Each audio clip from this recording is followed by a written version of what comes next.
Hello friends, this is Gina here, Destination Baby Kids YouTube channel. We are going to go ahead and show you how to install a Romer Nexa car seat with a seat belt for rear facing and for forward facing. Now, this video does not stand in lieu of instructions. You absolutely need to read the instructions that come with your car seat. I'm not saying this video supersedes those. This video is meant to be an additional aid if you have a lack of clarity on what the hell is going on with the car seat, but you need your vehicle manual and you need your car seat manual, and you need to consult both of those for your own specific situation. And because you are responsible for your child's safety, you absolutely need to read that manual front to back and have an understanding of how your seat works. I get that it can feel overwhelming, but trust me, once you get your feet wet, you're gonna do great. You're already here doing some preliminary research. So again, manuals are our friend. This does not take the place of the manual. This is just meant to be an illustrative example to be helpful. Okay, now that we've said that, let's talk about installing this car seat in a rear-facing mode. So there's a couple things that I want to point out. I was just filming this to show how the side impact padding is movable in different positions. I'm going to go ahead and make sure that my side impact padding is folded down, which is how it comes out of the box. But in case you've been playing around with the seat, or you got the seat and you kind of messed with it and now you want to put it back, we're going to make sure that that pad is down there, especially with these harder winged pillows on the side. Then we're going to make sure when we put our headpiece down that that bib tucks underneath that headpiece so that it's not interfering with the straps or the harness at all. So another good way to check that is to go ahead and buckle everything, do your chest clip, and then go ahead and give it a pull to make sure that everything's tightening up in that harness area, which is doing perfectly here. So I can feel confident that I've done that correctly. Now, let's open up the mouth of the seat. And on the interior of the seat, there's actually holes underneath each cup holder. That's why when we were starting here, I had grabbed my anti-rebound bar because I'm gonna install that on the bottom of my seat. So in each hole, we're gonna line up these red pieces with the holes under the cup holder, and you wanna make sure that they just kind of clear the fabric surrounding, and you will hear it click in. So there's a distinct click on both sides, and then from where I'm standing, I can see a red button that I would be able to push to remove this piece when the seat turns forward facing. But since we're not going forward facing right now, we're gonna leave it in rear facing, and I will pull on it just to make sure that it is installed. So that's good. Now we're gonna be ready to set it up in our backward facing mode. So let me go ahead and turn this seat, what's more useful? Let's turn the seat this way, just so you all at home can see what's going on. What I'm gonna do is I'm gonna turn the seat around, as a new baby is gonna face backward. And although I'm not gonna be in this position, what you might notice right now is the seat would have a little bit of overhang, meaning that part of the seat comes off the backrest, or excuse me, the front of my vehicle seat. The backrest of the car seat is off that part of my vehicle seat. This car seat actually allows for 3 inches of overhang in rear-facing mode or forward-facing mode for a 5-point harness. So not for booster, but for a 5-point harness. So even though when we adjust the seat, this is gonna take care of this, just an interesting fact about the seat. So I wanna make sure that in my rear-facing mode, my baby's head for this spectrum down here, there's a leveling spectrum. There's a dark blue, and that's for kids with no head and neck control, or a blue and green window. So I need to hit either one of those depending on the age and weight of my baby. So let me go ahead and recline this a little bit. Right now I'm locked into position 3, and it looks to be sort of right on the cusp of dark blue and green. So let's say I had a new baby, I was coming home from the hospital. In this case, I would probably recline it 1 additional position back to position 2, and that fully puts me in the dark blue mode. So again, their instruction is for babies in the dark blue. That's for kids with no head and neck control. Coming home from the hospital, that baby's not gonna have any head and neck control.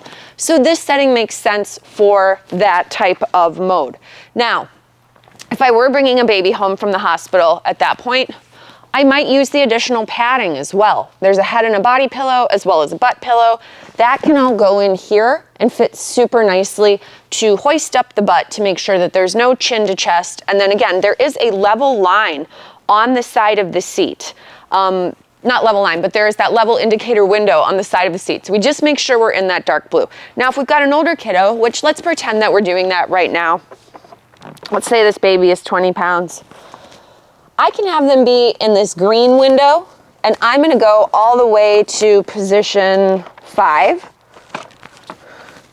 And I am in that green window, and that is a little more upright. So older children sometimes might like to sit more upright versus more reclined. So again, depending on age and head and neck control, that is my determination for my little window on the side. Now, in order to install the seat, I'm gonna tip it toward the camera to show you guys what's going on. If you lift up this bottom portion, there are 2 buttons right in here that you pinch together, and that's gonna open up what I call the monster mouth of the seat. And it's hard to see without me raising that headrest up. So if I raise the headrest up, this mouth can open up further. And right here on each side of the seat, you have on the interior of the seat, I'm not sure if you guys can see it, but there's blue writing that reads rear-facing belt path. So that is where our car seat is gonna go when we install this seat. So this is very, very simple. I'm gonna take my lap and shoulder belt. I'm gonna run it through the opening of one side of the seat. I'm gonna have it run across that rear-facing belt path and poke through the other side and go ahead and buckle. I'm gonna neaten out my seatbelt so that it's nice and flat, so they're not twisted, not crooked. And now, I'm gonna take my shoulder belt and shore up the additional slack that's going on with the seat. Now, instead of pulling super tightly and worried about keeping it like insanely tight, I'm just gonna shore up that slack. That's all I need to do. At this point, when I close the seat, I wanna have my palm sort of hit in between that pincher that I was doing before to get my best leveraging access point. And that will actually bite down on the seatbelt, creating a very, very tight installation pretty much every time, provided you pull the slack out of the shoulder belt. So, again, I'm gonna re-lower that guy down. I'm gonna check my window. I'm still in my green stripy window.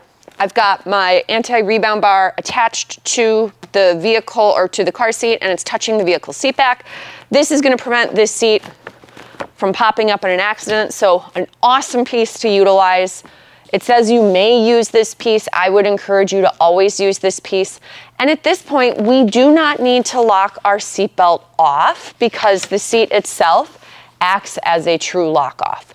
So again, a nice feature of this particular model, if you're worried about forgetting to do the lock off, you don't have to worry about it because again, the type of feature on here, which is like a steel pronged piece, is so strong that that acts as a secure lock, and that's actually what they call it. So now we have our seat correctly installed for kiddo, 20 pounds. We're not using that other body pad anymore because that one comes out at 20 pounds.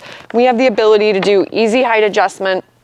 And again, the side impact piece will stay down until kiddo gets past 40 pounds, at which point we would still leave them rear facing for additional 10 pounds, but at that point we'd have the opportunity to roll the pillow up or down depending on what we wanted to do. All right, hopefully this video was helpful for you to understand how to install your Romer Nexa rear facing with a car seat, super easy. And we will make a video showing a forward facing installation with a car seat with this guy as well.